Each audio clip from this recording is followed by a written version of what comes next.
New Balance, c'est la marque qui ne cesse de grimper en ce moment. Loin de sortir de nulle part, cette marque légendaire avait déjà fait ses preuves avec des modèles comme la 990, la 574 et la 576 dont on a déjà parlé. Mais dans les temps modernes, New Balance a opté pour une stratégie surprenante mais payante. Prendre des modèles oubliés ou des flops et en faire des succès des temps modernes à l'aide de collaborations prestigieuses à l'image de la Dunk chez Nike. Et la sneaker qui lancera cette flopée de modernisme, c'est la New Balance 327 qui s'inspire de l'origine même de la marque. Vous l'aurez compris, aujourd'hui pour plusieurs semaines, on repart dans l'univers incroyable de New Balance, mais cette fois, on parle du présent et du futur. C'est parti!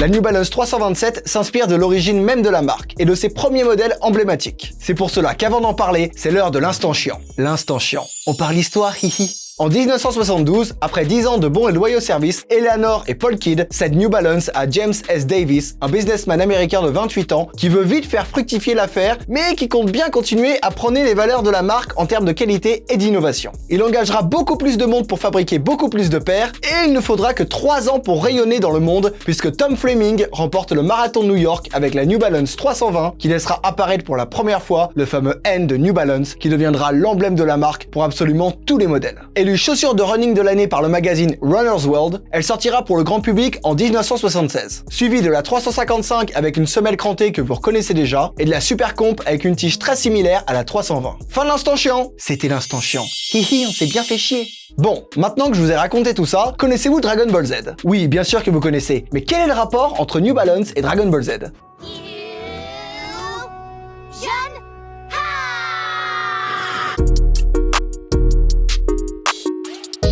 Nous y voici, la New Balance 327. Cette paire est le mélange parfait entre la tige de la 320 et de la Super Comp et possède également la semelle crantée de la 355. Elle a directement beaucoup séduit les sneakers addicts avec sa shape de Datshu adaptée à l'ère moderne, mais aussi sa semelle extérieure qui remonte sur l'arrière du pied. Quelque chose d'original qu'on ne voit quasiment jamais sur les nouveaux modèles. Elle est aussi ultra élégante avec son mélange de mèche et de cuir suédé, et son N oversize est parfaitement incrusté dans le design de la chaussure. Annoncée pour être une paire femme de base, elle se révèle être une paire totalement unisexe car les hommes se sont jetés dessus au vu de sa shape massive. Créé par Charlotte Lee, ce modèle a très vite fait regrimper l'estime de la marque pour les sneakers addicts et également ses prix de resell pour beaucoup de ses modèles. Néanmoins, ce n'est pas seulement sa shape ou son design qui ont fait décoller ce modèle. New Balance a également opté pour un coup de maître.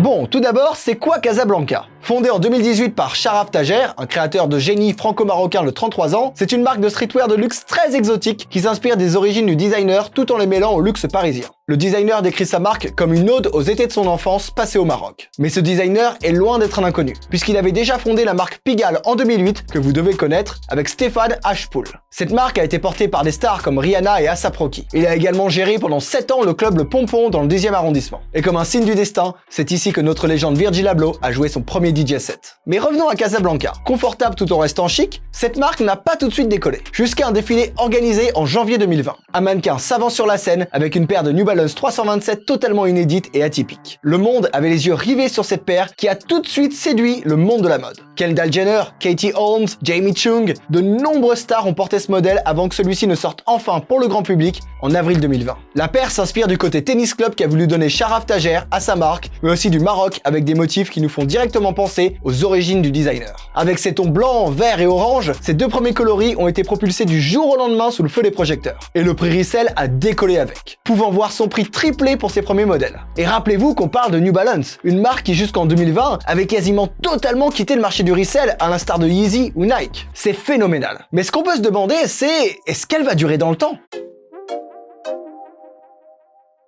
Casablanca a continué de sortir de nouveaux modèles de 327 en 2021, comme les Red Monogram ou les Holy Green. En tout, déjà 6 modèles issus de cette collaboration ont vu le jour. Et rien qu'en regardant le resell, c'est super rassurant pour New Balance, mais aussi Casablanca. Certes, le prix resell n'est pas aussi haut que pour les premiers modèles, mais il reste élevé malgré l'existence de 6 modèles, et sortir 6 modèles d'une même collaboration est super dangereux pour entretenir la hype. En général, si une marque arrive à faire ça et à garder une certaine hype, on peut considérer qu'elle va durer dans le temps. De plus, New Balance a sorti un nombre incalculable de coloris pour la 327 en parallèle, avec notamment une collaboration avec l'artiste californien Joshua Vides.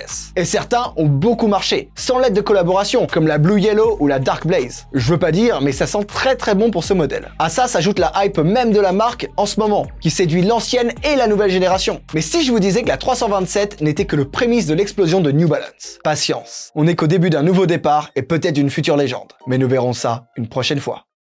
Merci à tous d'avoir regardé cet épisode. N'hésitez pas à liker, à commenter et à vous abonner à la chaîne si vous avez aimé la vidéo. On a aussi un compte Instagram avec des émissions exclusives chaque semaine dessus, n'hésitez pas à nous suivre. Je remercie notre partenaire KikiKix qui comme d'habitude nous prête toutes les paires de la vidéo dans le décor. N'hésitez pas à aller checker leurs réseaux sociaux en description et la New Balance 327 est aussi disponible sur leur site. Quant à moi, je vous dis à très bientôt sur Sneak On Air.